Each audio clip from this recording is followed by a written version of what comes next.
jalqabaatiif umrii kiyya guutuu irratti biyya namaa jiraadhee yeroo jalqabaatiif hojii dhabe alhamdulillah. Assalaamu alaikum warahmatullaahi wabarakaatu. Akkam nagaa jirtu hordoftoota fi kabajamtoota koo baga jiraattan rabbiin inshaallah bakka jirtanitti sinaa eegu siniin jecha inshaallah. Hojii dhabnee anaaf hiriyoonni teennee deemne sharika soyinee goddanyan ta'e akka dalagaa sharikaan jirattee nu fiddee kunuun bakka kana nu qobsiisanii yeroo jalqabaatiif wallaahi yeroo jalqabaatiif mana madaamitii baanee hojii sharikaa galle jechuudha. Yeroo jalqabaatiif inshaallah takka guyyaa sadi booda nama fudhatanii guyyaa sadi booda dura guyyaa sadi dalaydee eega guyyaa sadii boodaati san booda si fudhatanii si ilaalanii kaanii jechuudha. Guyyaa sadii ati sin ilaallattaa isaanis si ilaalanii guyyaa sadi booda si galmeessanii san booda guyyaa sadi booda damootni keetti fufa.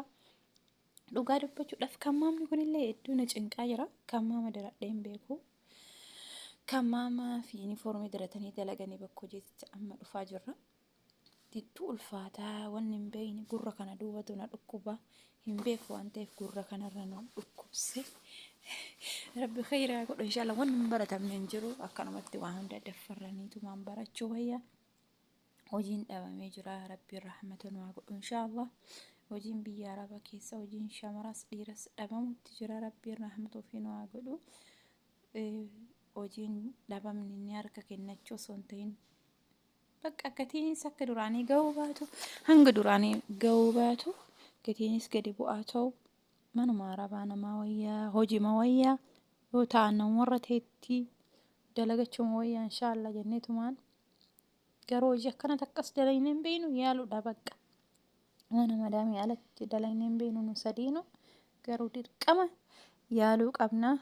Takka biyya galuu qabanii wallaahi laatiin takka biyya galuu takka dalagatu akkas hin taane taanan teennee wajaa ofirratti dabaluu jireenya osoo hin dalagatiin jiraatuun hin danda'amu. Maaliif namni waan dalagate gara biyyaa ergata. Gaafa immoo hojii hin qabaanne taqabdullee biyyaa qabda. Namni dalagates biyyaa qaba. Qooyimee boruuf tanaa dhuftittee jireenya ofirratti oofudha. San booda rakkatuudha. Namni hunduu oo rakkate bakka hundaa hojii waan dhabamu namni hunduu rakkate namarra ba'aa ta'udha. Warra mana kafiilaa jiru bichaadha kan gizee amma jechuudha. Irra hedduun nama bara dalagu hojiin dhabamee jira. Rabbi haa laaffisu inshaallah. Wallaahi rakkasaanuu kadhabame nama dinqisiisa wuddii miti inshaallah. Rabbiin furmaata nu haa fidu inshaallah. Rakkasallee yoo ta'e kuma takka soo ta'e hin taa'inaa deemaa dalagadhaa siin jedha. Namni kuma takka namaa liqeessuu hin jiru. Maaliif yeroo wajjin deemanii yeroo hojii deemuu wayyaa waan hundaa'u alhamdulillah guddallee dalagannee arginee jirra. Jireenyi gaa akkuma yeroo hojii deemuu wayyaa yeroo fakkaatan namaa deema jireenyi.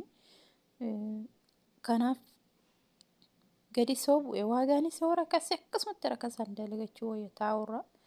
Rakkasuma sanii takka malee dhabamuu jira. Rabbi khayraa godhu. Rabbiin nu haa laaffisu inshaallah. Maaliif amma yeroo bakka hundaa'u sharikaa jira fiizaa jira sanumaaf natti fakkaate Rabbi haa laaffisu inshaallah. Jireenya hundaa Rabbi nu haa laaffisu. Rabbiin furmaata nu haa kennu inshaallah. Wallaahi yeroo jalqabaatiif maallaqa harkaa dhabee waan dalagadhe hundaa biyya ergadhee osoo ani hin beekin Araba irratti of amanuun hin taatu osoo ani hin beekin osoo matakka yaadeen ani dalagaa jiru ji'a isa fudhadhee ergee odaan dalagaa jiru hirribaa ka'eetumaan deeminaan jette jechuudha madaamitii subhaanallah. Isaan irratti of dagachuun hin barbaachisu. Of eeguun khayrima. Isaan irratti of dagachuun hin barbaachisu.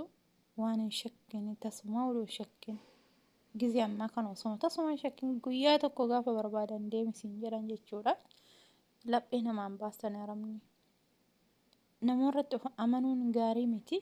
Akkas inshaallah Rabbiin jireenya hundaa nu haa laaffisu. As qubannee dhugaa dubbatuudhaaf hin ulfaata. Qorrumaa hin danda'u. Ani mukayyifa mana kana keessa hin danda'u. Hedduun itti qorra. Rabbi haa laaffisu inshaallah. Ganama ka'ee niskaafii as jiru takka argadhee danfifachuutti jira. Hiriyoonni xiyyaa rafuutti jiran hin kaane inshaallah. Rabbi khayraa godhu. Wuxxeetis hin beekne guyyaa sadii booda nama dalaysiisa waan ta'eef guyyaa sadii dalaganii guyyaa lama dalayne guyyaa tokko nu hafee guyyaa tokko booda nu dalaysiisanii keessaa yookaan filatanii hin beekamu. Rabbi khayraa godhu inshaallah. Garuu waa yaaduun khayruma. Yaallee jirraan ga'umna keenya inshaallah. Rabbi khayraa godhu inshaallah. Hanga viidiyoo dhufu walitti deemnus turtii gaarii qabaadha.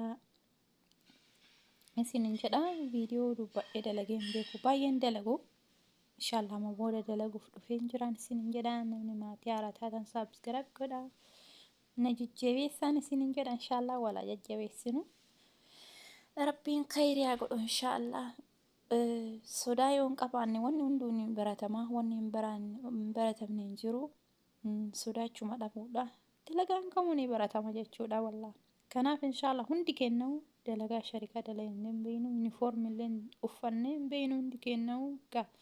Yeroo jalqabaatiif uffachuutti jirra akkas inshaallah. Turtii gaarii keessa qabaadha. Rabbiin inshaallah nagaa walitti nu adeebisu. Assalaamu alaykum wa rahmatullahi wa barakaatuh. Bakkuma jirtan hundi keessanuu rabbi sinaatiisu inshaallah. turtii gaarii keessa jiraadha. ilmaan baaqiyyaatti hundi isaanii rabbi qajeelche haa kennuuf imaanii ilmaan baaqiyyaatti hundi isaanii